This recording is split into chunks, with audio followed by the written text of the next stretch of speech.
I want you to move from overwhelmed by information to confident in what really matters. I want to help you move from being unsure towards direction and purpose in your healthcare. I want to introduce you to health experts. I want to let you in on tough conversations on women's health. I want to give you a place where you can lean in and learn how to take care of yourself.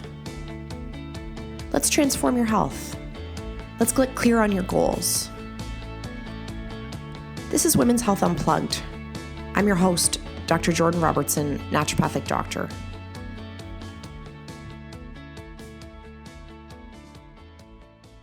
Welcome to another episode of Women's Health Unplugged. I'm excited for us to have this conversation today, although now that I'm reflecting on that, I think I say that about every single episode. I'm always excited about what we're about to talk about, but today especially because we're going to talk through some of the barriers that women face in going after their dreams. We're going to talk about help and not just asking for help, but actually accepting the help that you receive, and how we need to rewrite the story of motherhood and also feminine leadership for all of us to be able to step into what we're meant for and something bigger. So I'm very excited to have our guest on today. I've been following Lexi. So we're joined by Lexi Miles Corrin, who's the owner of WAXON Studios. And Lexi, I'm going to get you to share a lot about that, about your business with us, which I just love, which we'll come back to in a second. But Lexi is breaking down every barrier that there is around what it means to be a mother, but also a leader, a female leader. She has four children under the age of what, Lexi? Well, now they're under the age of 5. So I had 4 in 4 years. Oh, 4 years, including a set of twins. But watching her over the last couple of years online, she demonstrates everything that we all aspire to be, which is this wonderful mother who shows up for her children, but also a leader in her business and a leader in the world of feminism. So I'm very excited for us to have this conversation, Lexi, because that path, I'm sure, has not been easy, but it's mirroring for all of us what it looks like to ask for and receive help and follow our dreams. So thank you so much for being here. Thank you for having me on. I'm so excited, and such a nice introduction, and sums everything that I am so passionate about up perfectly. I would love for you to introduce yourself a little bit and walk us through, because I know you wear lots of hats, how you got to this space, from the very beginning of your business up until this moment where your business has exploded at the same time that your family has exploded as well. Can you just walk us through a little bit of your story there and set the stage? Yeah, it's funny because I work with a coach, a mindset, personal, professional coach, and I actually just came from a retreat, which I'll speak to as well. But I was calling in abundance in my life over the past year, and it came in all the ways, abundance in work, but abundance in my family, as I welcomed the twins in 16 months ago. So it's blown up, but for the best of reasons. So I started my journey, and I guess my career. I was a management consultant, and it's funny because I literally just had a full circle moment. I was back in Arizona, which is where I thought of the idea of WAXON. And it hit me in this constant nudge and ringing of this makes so much sense. Why hasn't anyone done this before in Canada? And it was me attending what I used to do quite frequently every 4 to 6 weeks, my wax appointment. And in Toronto, when I used to go for my wax services, I would have to go to kind of a nail salon behind the shower curtain for a cheap wax, or the other option at the time was an expensive spa service. And when I was in Arizona, I was a management consultant, doing some consulting in Arizona at the time. I fell upon this chain of wax bars, and I thought it was just the most brilliant idea. My background in consulting was in operations, and it was I'm kind of lying there. Most people are insecure getting their wax and feeling vulnerable. And I'm just like understanding their business model because I was so fascinated with how this was working. And I, went home and just started Googling how much a wax pot costs and starting to pull together a business plan on what this might look like. And I had no business in owning a wax bar. Like I had no aesthetic experience whatsoever other than being someone who loved beauty and that kind of aesthetic space. And I started to pull it together, all the, numbers and what this opportunity could look like. And then fast forward now 11 years, and we have going on 20 locations across Canada. We're going to be opening 10 locations next year.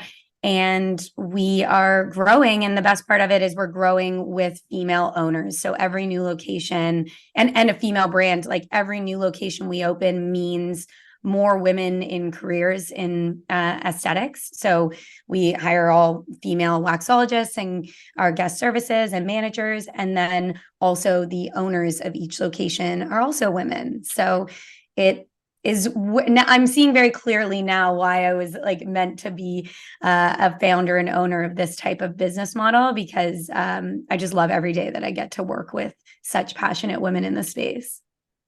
I got like legit goosebumps when you said, and they're all female owners. And I was like, It's like crowd goes wild, right? Like goosebumps were like, yes. And and if you haven't checked out WAXON, like I actually feel like when I got connected with your brand, like it does stand out as this very like sophisticated, clean, like operationally, like, because these are all the things, that I appreciate, right? I am my own best client. And when I'm looking for those kind of pieces, it's like, it's clean, it's brilliant. And I think it just so well represents what women are looking for actually to be taken care of at that level.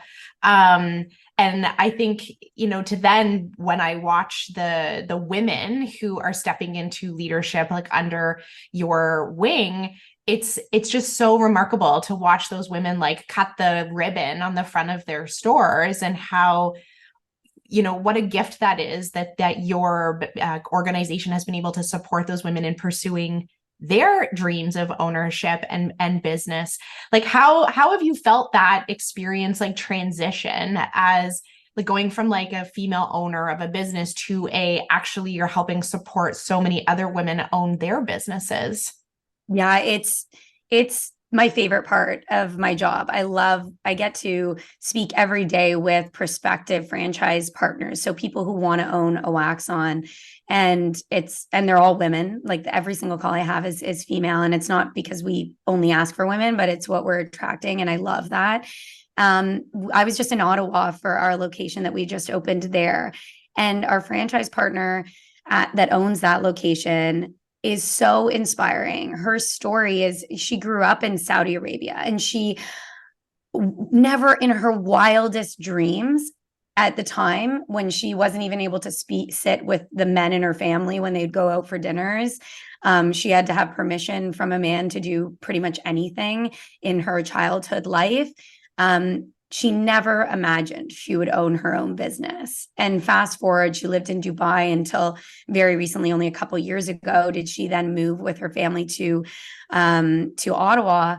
But her dream of, that she'd always had this itch within her. And as an empty nester, her kids are now away at university and starting their careers.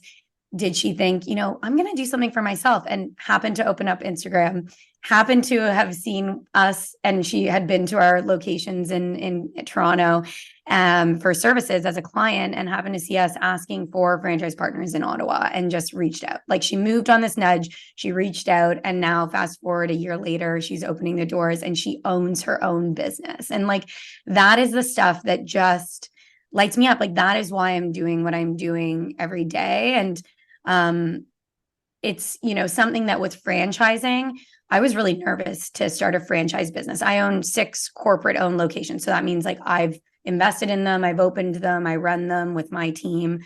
And everyone was telling me I needed to franchise my business. And it made me really nervous, because you're relying on other people to be aligned with you in the integrity of the brand. And as you've experienced at our locations, like our service is everything, and having a consistent experience across our locations is everything to me. And building an empowering culture, because we do employ only women. And with that, I don't want it to be a catty environment. I want it to be an environment that is empowering women to build their own careers within our locations. And so with franchising, I was really worried about that. And now I've realized that no, like I have this opportunity not only to allow someone else to be an entrepreneur and own their own business in a way that is empowering them, as well as rely on them and depend on them to carry out what we worked so hard to instill in WAXON. And they do it so well. And I'm not losing brand integrity. In fact, like it's the opposite. Like we're actually growing stronger, because now we've created all of these amazing female empowered entrepreneurs that are passing that on to like their team members. And we have waxologists who want to open a WAXON. Like it's just this amazing trickle effect that's really cool. It's so interesting, because I think that lends well to kind of my next series of questions, which is about like getting help and having other people come into your space and support you. It's interesting because like in the leadership world, that this is exactly the same conversation, right? It's like your business is a springboard for other women to be their best selves and bring themselves to the table, which is scary, right? Because you know how you want things done. You have perfected the way that it's done under your, rule. And yet there's this other amazing person out there who has a slightly different perspective, slightly different lived experiences. And it can feel so risky asking that person to come into your space and be part of your journey and part of your product. And yet what you just mentioned there, that it's actually such an opportunity, right? Like we're bringing in a different person, and all of the magic that comes with that is actually a bonus, not a detriment to the business, which is why we're going to let our husbands make dinner. Exactly. Totally segueing into. No, it's a really great connection though.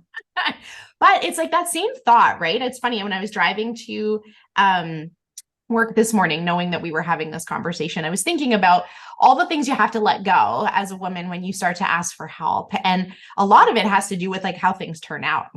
Mm-hmm. Yeah. Right? I'm going to let you get this birthday present, and I am not going to influence the birthday present. And therefore that means it could totally not be what I wanted to get. It could totally not be the right thing at all. Except in order for me to be supported in this moment, I actually need to let that part of it all go. Let's talk about getting support in your life, because with 4 kids and this big exploding business, what does that look like for you right now? And what's that journey been like to bring people into your life to help you? Mm-hmm. Completely. I mean, I guess also perspective on it. And what if that birthday present is even better than we would have gotten? Because that can also happen. Like, what if it is? And I think that's like, there's an element where in order for us to move and pursue our greatest desires and dreams, we do need to release control and be open to receiving. And often, and I believe if we set the right intention behind it, we can receive even greater than we'd even thought was possible. And that present could be even better than we'd even picked out ourselves, right? And what if that's the case? And so for me, I am A-type, I am a control freak, like all the things, people pleaser, like all of it. And so being able to ask for help from recovering people pleaser in me is hard. Being able to receive it in the control, aspect is also hard. But I've recognized that it is truly the only way that I could move forward and conquer my dreams. And by me conquering my dreams and doing what also fills me up is how I'm going to be a better mom. I'm going to be a better leader, and I'm going to show up in my relationships with my husband and my friends. And for me, like my wellness needs to be my top priority in order for me to be okay, or not even okay, great and good, and all of the things in all of those areas. As women, we do it all. We have running lists constantly going through our head of all the things. It's the groceries, it's the clothes. Now we're going into snow season. Do we have the snow pants and the, the mitts and the gloves?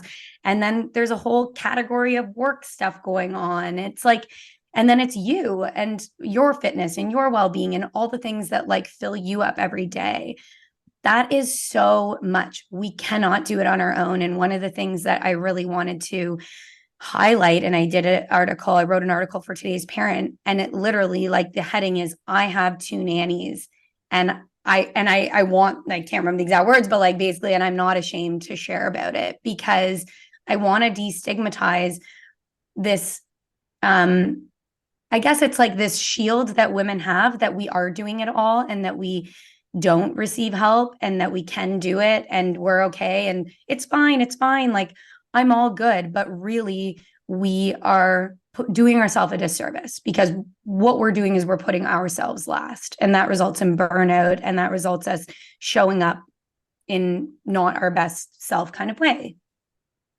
Yeah, it's so interesting. The Menopause Society just put out some some survey-based research around women and midlife, and metabolism was the focus of this. And I promise it is connected. Mm-hmm. And it was talking about, do women understand what's happening to their metabolism as they age? And like the overwhelming kind of conversation was, yeah, they understand what's happening. It's just that where they prioritized their own exercise and nutrition and self-care actually was, and I'm going to use the word intentionally, at the bottom. Because the women could identify in one half of the survey all the things they needed to do to take care of themselves. But then when they were asked to prioritize where it lived in their family's like hierarchy of stuff, they were at the bottom. Those things were at the bottom. And I know maybe we don't intentionally think we're choosing for it to be at the bottom. And there's maybe times in our life where they are at the bottom and we don't get to choose that, or our circumstances, we don't get to choose it. But if you do have an opportunity to not choose for that to be at the bottom, then we actually have so much more potential to be able to support all the people in our family and our work. And so I love that you brought that up, because it's like, if you don't ask for help, what is the consequence of that? What is the cost? And for so many women, the cost is they don't actually get to pursue their dreams, or they don't actually get to show up as their best self. Yeah. And they don't even have, like, we don't then even have space to think about what we want at that point, right? It's just giving yourself space to have a moment where you're doing something you love, whether that's like a 20-minute walk on your own, just by yourself. Like, imagine how nice is that? And it's like that, just to let your mind think about what it is you actually even want. I think, the best advice my coach ever gives is like just sitting there with a blank sheet of paper and, what do I want? If anything is possible, what would I want? Immediately, we have the ability, because we do it all, to go to all the reasons why it's not possible. I have 4 kids. It is a shit show at the best of times. Like, it is chaos everywhere. I have all the excuses and reasons to not be able to take time for myself, to not work out, to not prioritize my health and well-being. And I take time for myself. I do. And yes, I have help. And I totally understand where, I am. And I'm so grateful that that has been created for me. However, I've also created it for myself, because I've been open to receiving it. And so that can look in so many different ways. Like, that is just saying yes to a carpool. That is saying yes to a meal share program with your friends. That is saying yes to your husband who is going, or asking your husband or partner to prepare a meal for you. Like, it's all of those little ways that then buy you the 20 minutes that you need to be able to go. And that's the average workout I take for myself, to be honest. It's like 20 minutes. And I usually do it after the kids are going to bed. It's instead of scrolling on Instagram and feeling worse about myself. Like, just understanding truly, where are we spending our time? And in those moments, like, trying to just carve out those little bits for you to gain space and gain perspective on, what do you want? And then how can I remove a lot of these barriers that I'm putting up for myself to get there, and moving on those nudges that you're feeling that are leading you, I believe, to what is truly meant for you, and if you want it. And it's up to us to want it. Totally. And it's hard, I think, especially when, I'm glad that you brought up that there's like that sort of whole range of ways to be supported, right? Because, if you don't at this moment, there's maybe some things that are not accessible to you, whether it's based on budget or based on your family structure or what have you.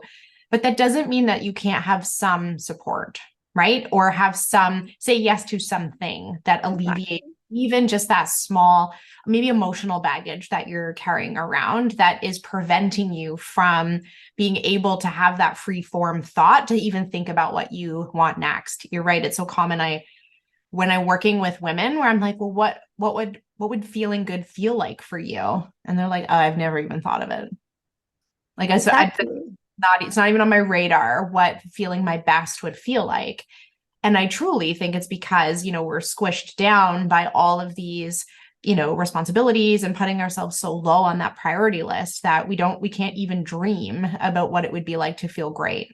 Exactly. And even incorporating it into day-to-day life, like just thinking around what you'd prefer, like, what would I prefer in this moment? Do I want to do this? Do I want to do that? Like just making small decisions that are more just reminding yourself to check into you versus what we tend to do, which is, okay, let me scan. What does everyone want for dinner? You know what? What do I want for dinner tonight? Let me make it based off of like what I'd prefer right now.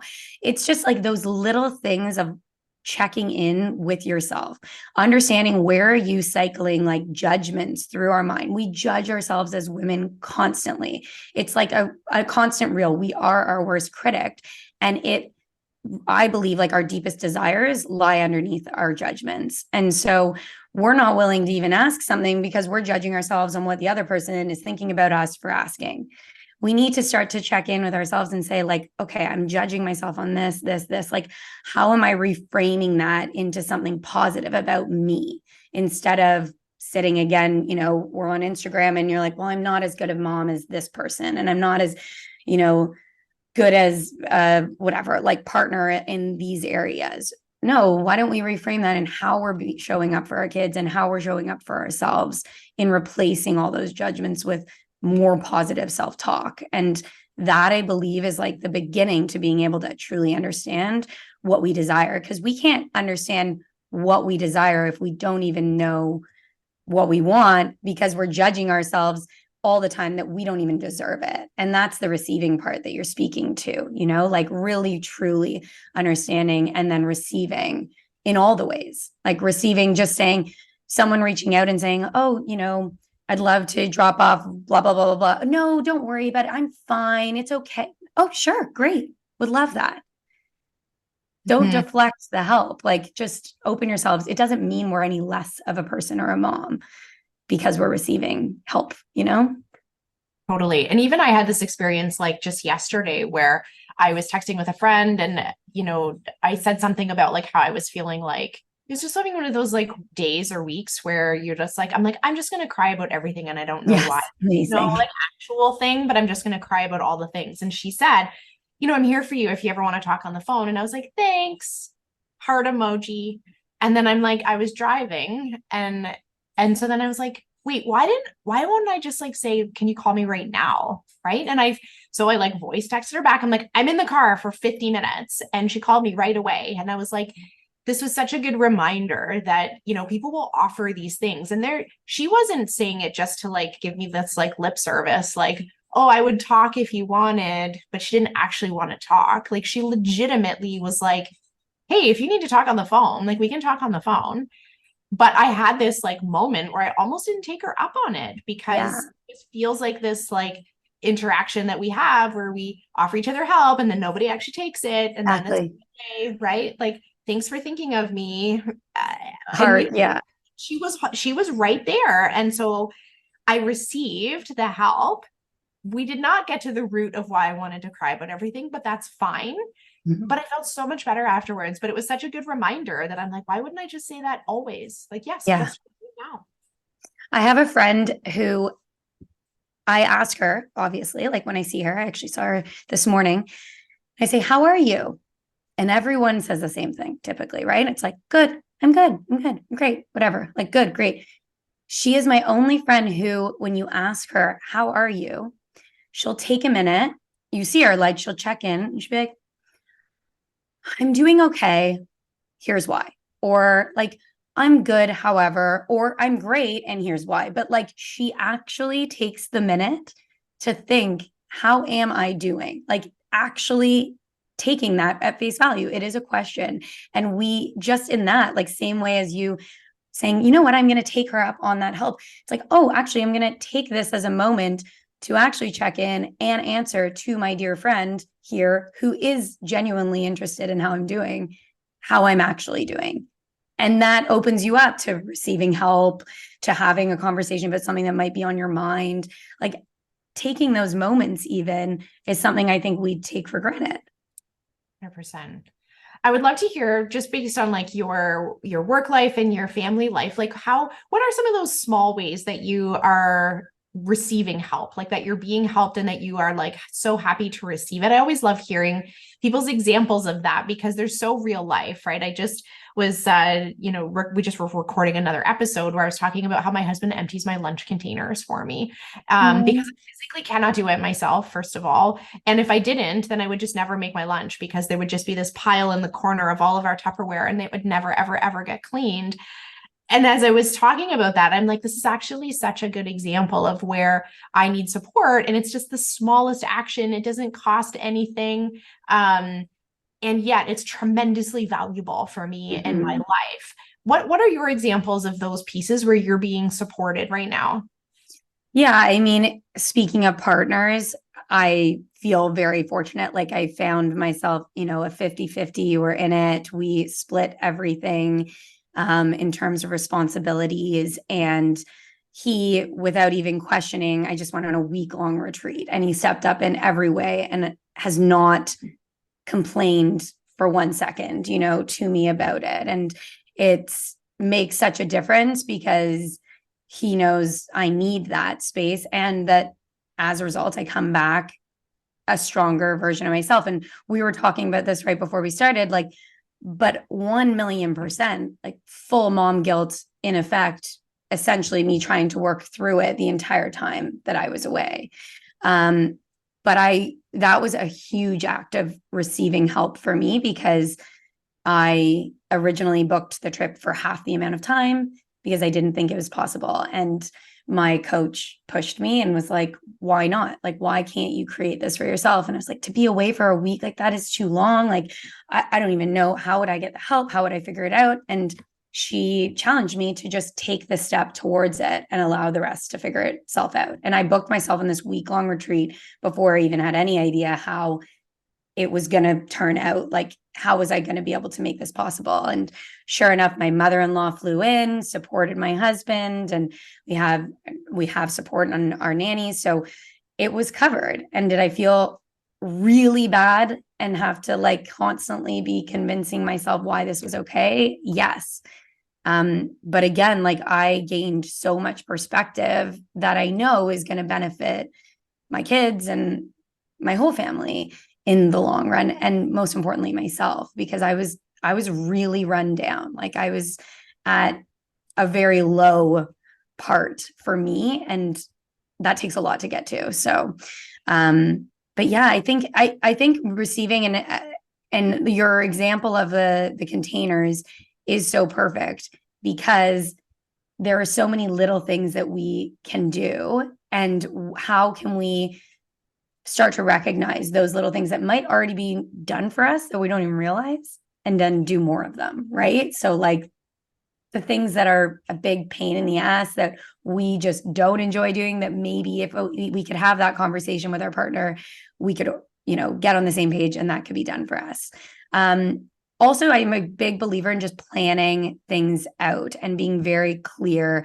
And this, I bring up my people pleaser part of me when I go through this, but in advance, like on Sunday, Adam and I will go through our schedules and help divide like what the days look like, who has a busier week and who needs to do the pickups and drop-offs when, and getting really clear and removing all of what I have is like all of these judgments coming up around me not doing enough.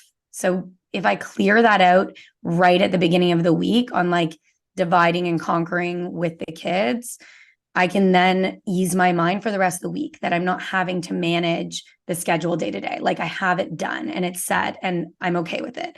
And it's weird. Like it takes a lot for me to get to those meetings every Sunday. Like I don't like doing them because I don't like to face that certain days I'm not going to be able to do everything that I want to do as it links to our kids, and feel like, maybe I'm not pulling my weight enough at times. So I think it's important to just be real and be our word on what we can and can't do in those moments.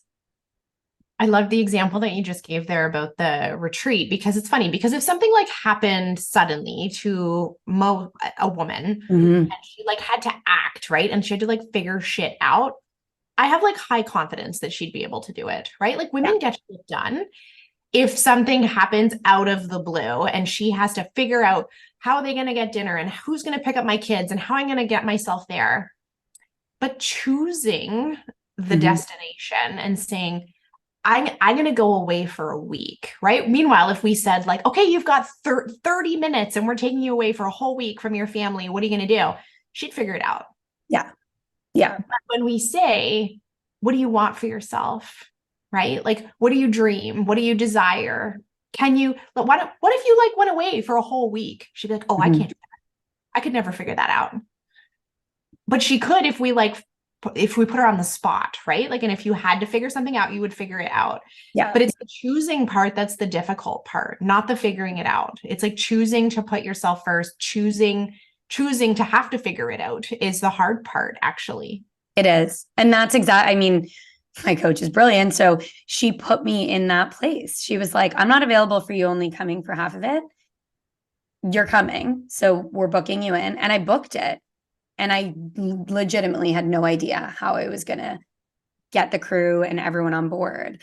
But I had a receptive partner who was like, okay, you're going, no problem. And we will figure it out. And we did. And it's true. Like if God forbid something happened and someone, you were in the hospital for a week, like everyone would figure it out. It would be okay. And so to take a, overnight trip with a girlfriend, you'll figure it out. Like do it, choose your destination first and figure out everything else that needs to come together to make that happen. We have, women we've always had a village. Like back in the day, like it was a village raising a family, right? Like we did have a village. For some reason, we've like swung so far the other way where we feel like we don't need a village. We're just going to do this on our own. And we're going to show everyone that we are so strong and powerful. And that's, how we gain our worth. Like that is not reality. It does still take a village. And for some reason, we're putting the weight all on ourselves. We need to go back to how it once was, build your community and village around yourself. And that's the only way that then, back to our discussion earlier, we'll gain the space to truly realize how we could go after what we want and then be more fulfilled in our own lives. And for me, I constantly, as I try and talk myself out from the mom guilt situations that I put myself in, I know that I'm showing my daughters and my sons what it means to go after your dreams and what a fulfilled woman looks like and what that example is and is going to mean to them when they choose how they want to live their life one day. And that is what I go back to, because that is all that matters to me as a mom, that I'm being the best example. I'm showing them how to prioritize themselves. I'm showing them how to take time for themselves, and I'm showing them how to chase their dreams and that anything for them is possible. Yeah. And you're also showing them that you are an equal part of that family pie that gets to have things and do things for yourself. I always think of that example where I'm like, you would totally take your kid late to a birthday party if they had rep hockey, right? Like if they had rep hockey and the practice like kind of interfered a little bit with the birthday party, you'd be like, we'll just go to the birthday party late. Yes. But every mom will miss their workout to be at the birthday party on time. 100%. That is such a great point. You'd be like, shit, my Pilates conflicts with this birthday party, but that's okay. And then you just wouldn't go. Why won't you go to that birthday party late? Because you have to exercise, right? But we'll go pretty late if our kid has to exercise or if they have some kind of commitment. And so I think that like and I think about this often when I think about like when we talk with our kids about, well, who needs the car? And not that my children can drive, but like when they have to go to a thing, they need the car in theory and the driver. That conversation of our entire family unit, I am an equal part of that conversation. I don't feel like driving 2 hours on that day. I have to go here on that day. I'm away on that day overnight. That it's such a different conversation than I remember women having in my past, where it was like they were there to serve everybody else's part of the pie. Right. And if they happened to fall upon an extra hour, they get to go to Pilates. Yeah, exactly. If it just happens to fall in perfectly into place, it's never going to fall into place that way. It's never going to fall into place that way. And neither will that next right step towards you taking action for whatever your dream is. That's not going to like happen. It'd be like this massive, like once in a lifetime eclipse if everyone in your family was taken care of and like, the waters part. And now you can take that step towards what your dream actually is. That actually will never happen. No, it's take the action first. It's the same thing, take that move, make the move first. Like you get the nudge, send the email first. You don't need to know how all the pieces are going to fall into place because you can't even imagine what maybe that email is going to unlock. But like take the action, make the move first, and then the rest can fall into place and you can figure it out. We will always figure it out. But to wait for like the parting of the seas, like it's just, we're going to be waiting the rest of our lives. Tell me what you've learned about being a female leader in this space over the last 5 years. The biggest learning for me is around truly leaning into our feminism and feminine qualities in leadership and using those as an asset and not a liability because they truly are. There's a reason why I love that we have female owners in our business because women are tremendous leaders. And I have leaned a lot into my vulnerabilities in leadership. And that honestly has been the reason why I've been able to build such a strong culture and such a sound business is sharing the ups and the downs with my teams. I think that women have a really great way about them in how we can be vulnerable and still show strength. And it doesn't need to be a negative.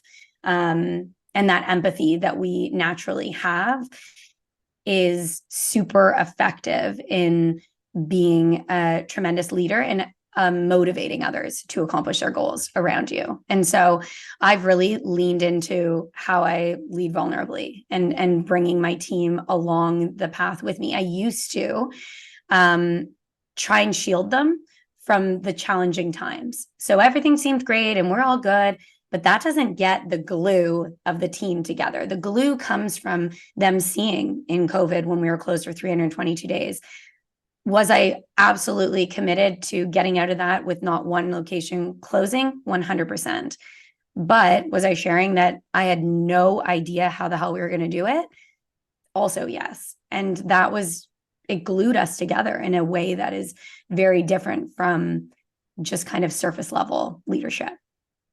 I love that. And I think, when I think about feminine leadership, I feel like we get our heart broken all the time as female leaders, but I always have to ask myself, like, did I want the opposite, right? Like, did I want to like not be so connected and committed? And I'm going to use the word enmeshed because but I don't mean that in a negative way, actually. I mean it that like we're all like emotionally connected in a very positive way.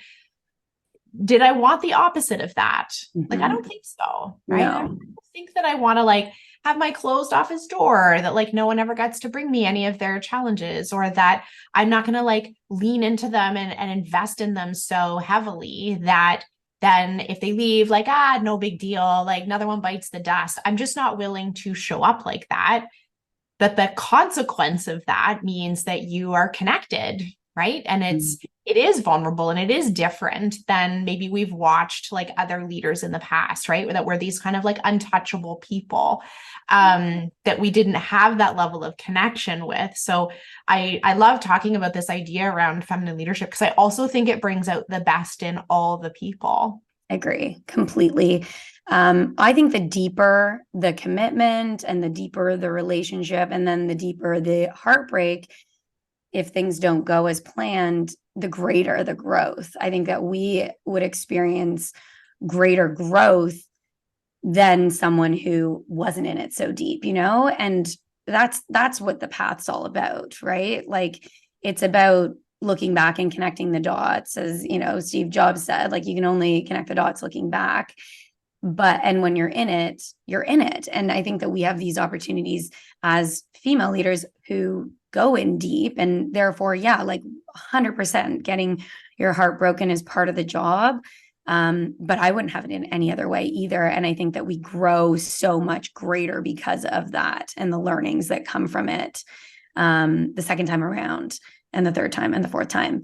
And we still go as deep because that's just who we are. And it truly, like, the people who you get to build these relationships with, also the output that you receive in response to the fact that you have these relationships and respect and team mentality and all of the things that come so beautifully with feminine leadership, you gain from it, I think, like tenfold, right? Like, in just the output and commitment that you receive in response to that from your team members. 100%. And I love, I admire women that are doing this in their work, because this was not modeled to us. Like, right. Like, if we think about like male relationships, whether they were work related or non-work related, like, what would happen if you watched, a woman of the generations past? And even like, I've experienced this in my own life, where you have like a conflict with another woman, like, what happens? She literally never talks to you ever again. Right. Like, that's it. Like, she's just gone out of your life, and that's it. You literally never talk to her again. But women that are in these leadership positions are having to like hold space and have difficult, vulnerable conversations. And we're inviting them in when it's like never been modeled for us before on how to navigate conflict with other women, how to navigate hard decisions with other women.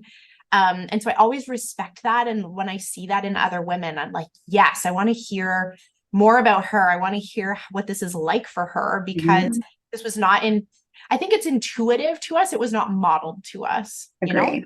I agree. I think it is intuitive.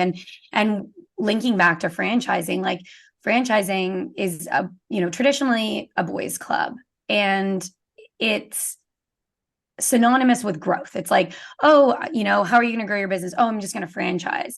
And traditionally it would be, and we're just going to put, open all these locations, they open, they close, whatever, it doesn't matter because it's not my business. That is like complete opposite from me. I am so invested in these people, in the business, like, and one who would have, probably 1,000 chain franchise would look at me and be like, oh no, you're too invested. You're too supportive. You're too all of the things. But I'm feminine franchising, with feminine leadership. Like, that is who I am. And I'm not changing that.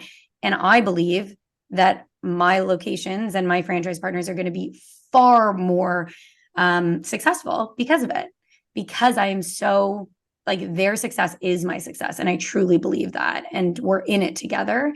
And that is not what was, textbook franchising whatsoever. And most would probably look at me and say I'm, quote unquote, doing it wrong. Yeah, that's so fascinating, because even as you were saying that, I'm like, oh, yeah, you're exactly right. Right. When we think about scaling and we think about like growth, it's at the expense of connection and relationships, right? Typically, right? That's how we imagine that something gets bigger or what have you, is that you get less of the touchy feely or less of that connection. And I love to hear when women are breaking down those barriers and saying, like, if that's what that means, then I'm not choosing that. Like, I'm actually going to choose to do it in a different way, even if, it's, in air quotes, doing it wrong.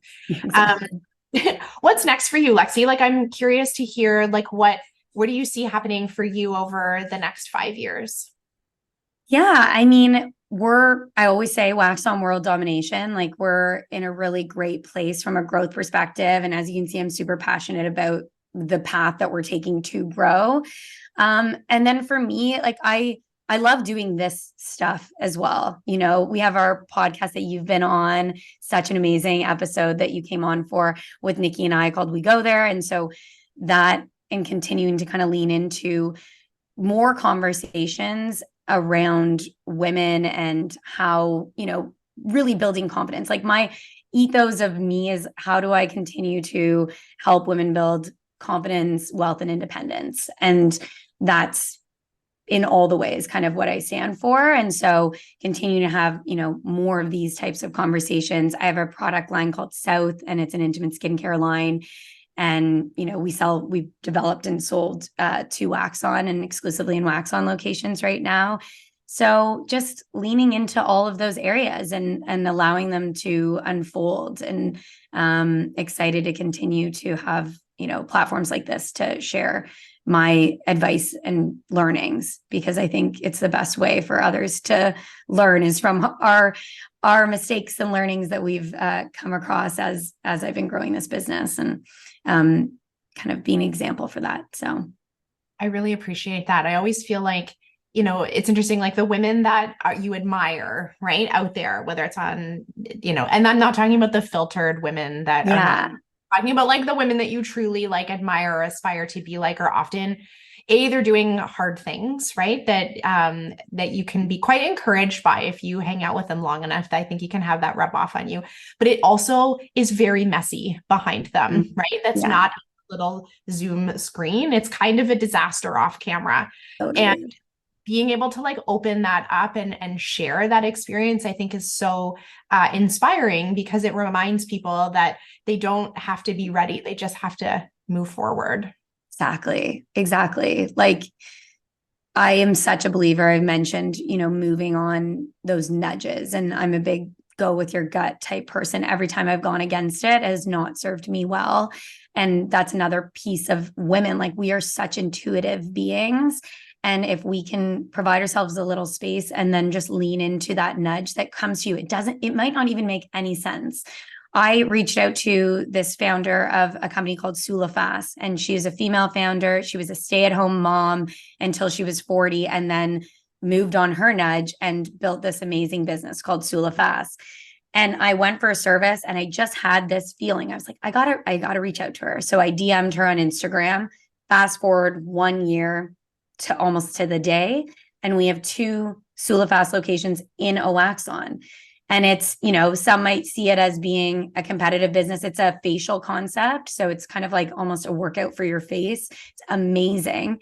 And we're both in the aesthetic business and growing our businesses independently. And I was like, well, what if this could look different? Like, what if you could open a location in one of my locations? And again, like, I love it because I'm bringing in another female entrepreneur who's starting up her own business and trying to grow. But it all started with me just sending a message. I had no idea where it was going to lead. And now we have 2 and hopefully more locations that will be opening together soon. So it's, just move on it. You don't know where and what it could open up. I love that. Thank you so much for being with us today, Lexi. You're just such a great Instagram follow. I love watching your family and your business grow. Thank you for sharing with us today. I think it's just such an inspiring story. And I know that our listeners are going to take a lot from hearing about you. Thank you. I appreciate it. It's such a nice conversation with you. I feel like I can go tackle anything now. I hope you enjoyed that episode of Women's Health Unplugged. My goal is to help you feel more confident about your health. Please remember that what we talked about today in the podcast does not constitute medical advice, nor was a doctor-patient relationship formed. If you have questions about your healthcare or about how today's topic pertains to you, please take it up with your family doctor, your specialist, or someone on your health team.